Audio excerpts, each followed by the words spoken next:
কারণে 9টি বছর তিনি রাস্তায় রাস্তায় গণতান্ত্রিক আন্দোলনের জন্য সাহসিকতার সঙ্গে লড়াই করেছেন। আমরা ছাত্র কর্মী হিসাবে সেই সময় যেমন ছিলাম মৌলানা ভাসানীর সঙ্গে, ঠিক তেমনি আমরা যে অর্থ চাই, যে সুখ সুবিধা চাই, সে তো অন্যায় বিরোধিতাকারী হবে না। মৌলানা ভাসানী এগুলো দরকার ছিল না এগুলো তার প্রয়োজন। তিনি মানুষের সঙ্গে ছিলেন।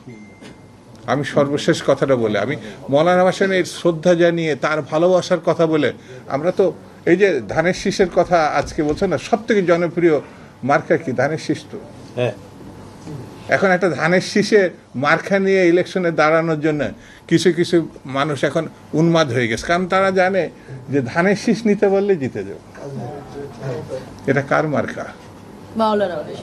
এটা মৌলানা ভাসানী ন্যাপের মার্কা ছিল, এবং এটি ভালোবেসে মৌলানা ভাসানী শহীদ জিয়া রহমানকে দিয়েছে।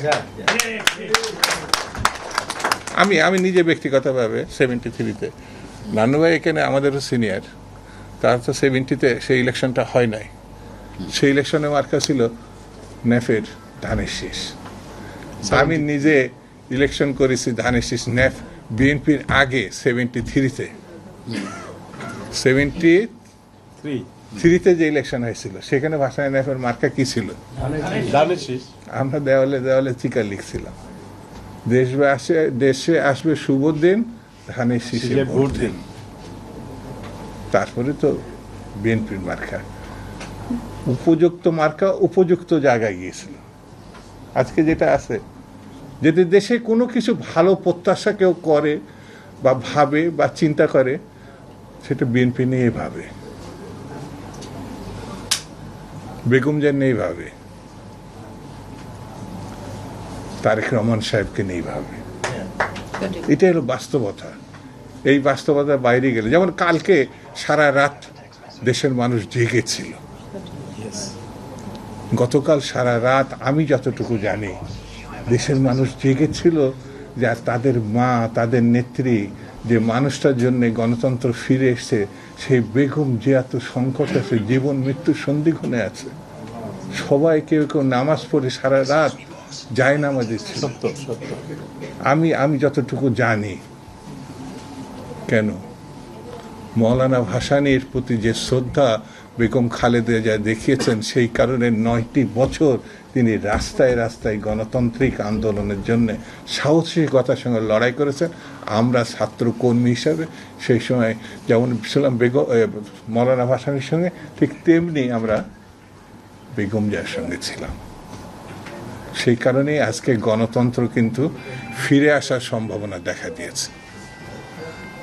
সেই জন্য বন্ধুরা, আজকে যারা এখানে আছেন তাদের প্রতি আমার বিশেষ অনুরোধ, জাতীয় ইতিহাসে যে উদ্যোগটা বাবলু নিছে, আমরা তার সঙ্গে থাকবো। সেটা হচ্ছে আমাদের পূর্বপুরুষ হিসাবে এইসব মানুষকে আমাদের সামনে আনতে হবে, পাঠ্যপুস্তকে আনতে হবে, আলোচনায় আনতে হবে, যে কোনোভাবে।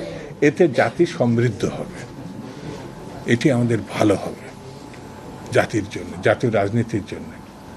আমি মৌলানা ভাসানীতে পূর্ণবার শ্রদ্ধা জানাই, আমি শহীদ জিয়ার প্রতি শ্রদ্ধা জানাই, আমি বেগম জিয়ার দীর্ঘায়ু কামনা করি, এবং জনাব তারেক রহমান অতি সত্বর আমাদের মধ্যে ফিরে এসে নেতৃত্ব গ্রহণ করবে। এই প্রত্যাশা জাতীয়তাবাদীর নেতৃত্বে তিনি একমাত্র। এখন অনেকে বলে কেন আসছে না, আমি বলি যে তার উপরে এটা ছেড়ে দেওয়া ভালো। এই কারণে জাতীয় আন্তর্জাতিক নানান ষড়যন্ত্র জিনিসটাও আমাদের মাথায় রাখতে হবে। সেটি পরিপূর্ণভাবে যখন বুঝবো যে এখন সব ঠিক আছে, তখন নিশ্চয়ই তিনি আসবেন। তিনি আমাদেরই মানুষ।